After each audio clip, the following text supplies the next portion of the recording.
Welkom by hierdie video, waar ons gaan verken hoe opdateerbare aansigte in sal werk en hoe eenvoudige aansigte op ANT27 in enkele tabel gebruik kan word om die onderliggende data by te werk sonder enige aggregasie of groepering.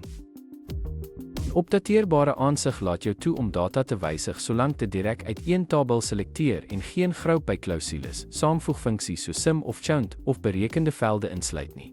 Die uitwerking op die basistabel is onmiddellik, want enige veranderinge wat deur die aansig gemaak word, word direk op die onderliggende tabel toegepas eerder as om apart gestoor te word.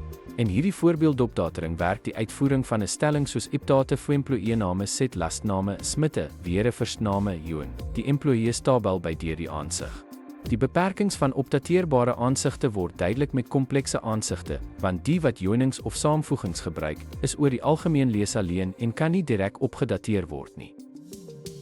Ten slotte bied opdateerbare aansigte 'n buigsame manier om data te wysig, solank die aansig eenvoudig is en direk aan een tabel gekoppel is, sodat veranderinge reguit deurvloei na die basistabel, terwyl datatoegang steeds netjies en vereenvoudig bly.